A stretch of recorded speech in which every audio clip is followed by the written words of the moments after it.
You know, for the legendary Ray Bradbury, writing was never some painful, agonizing chore. It wasn't just a job. It was the total opposite.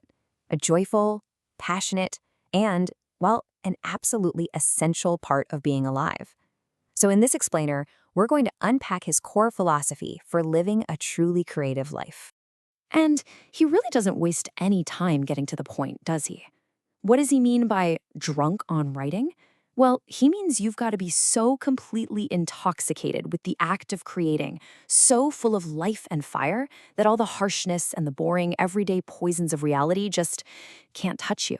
It's like a shield, and a really powerful one at that. This slide here really lays out the two different mindsets perfectly.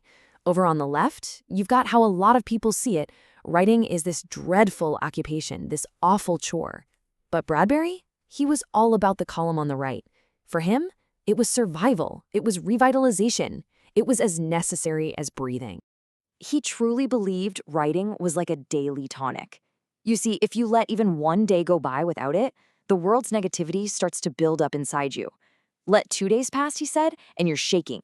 3, and you're headed for madness. So writing, even just for an hour, was the cure that kept you sane and alive. So where does all this incredible creative power even come from?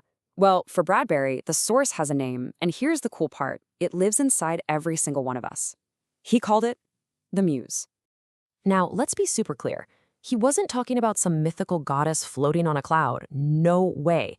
The muse is your subconscious. It's this amazing, one-of-a-kind archive of literally everything you've ever seen, heard, felt, and done. Yeah, even the stuff you don't consciously remember. That is the wellspring of your originality. And this just puts it so brilliantly, right? This isn't some exclusive club for a chosen few. Everybody has a subconscious, this deep well of unique stuff. The trick, the real secret, is learning how to listen to it, to let it speak. So the big question is, how do you keep it active? Simple. You have to feed it. Just like your body, your subconscious needs fuel to stay healthy and productive. And lucky for us, Bradbury had a very specific diet in mind. Just look at this list. It's not about being some highbrow snob. Read poetry to get those creative muscles working. Read essays to learn about, I don't know, beekeeping or ancient Rome. But here's the most important part. Consume everything. The good, the bad, the high art, and the so-called junk. Oh, this is my favorite part. He's saying that inspiration is literally everywhere. He got just as much from a famous philosopher as he did from an old cowboy movie star. It all goes into this rich mulch where your ideas start to grow. So don't ever be afraid to love what you love. And boom, here it is, the secret ingredient. The absolute most important thing you can feed your muse is passion. Honest to goodness, unashamed excitement, zest and gusto. Man, that is the fuel for the whole creative fire. Okay, so you've been feeding your muse. Now, how do you get it to talk back? Let's get into Bradbury's most famous, most practical technique for pulling stories right out of that deep well. It was really this simple. He'd just sit down and make these lists of nouns, just words. But they were words that had a personal charge for him, you know? Words that sparked a feeling, a memory, or a fear. The carnival, the attic, the foghorn. Each one is like a little trapdoor to a story. And here's the magic happening right before our eyes. He looks at his list, sees the word skeleton. It triggers this childhood memory of drawing skeletons to scare people, his fascination with medical charts, and poof, a totally original idea just bursts out of that one simple noun. And that's the payoff, isn't it? When you tap into something so personal, something so true to your own subconscious, the story doesn't feel forced. It just flows. It feels like it's writing itself, because in a way it is. Your muse is doing all the heavy lifting. All right, so you've got the idea. What now? What about the actual physical act of getting the words on the page? Well, Bradbury had an incredible metaphor for that too. I mean, doesn't that just capture the feeling perfectly? The first draft should be this thrilling, joyful, kind of out-of-control ride. You're not drunk on booze. You're drunk on life, on the idea itself.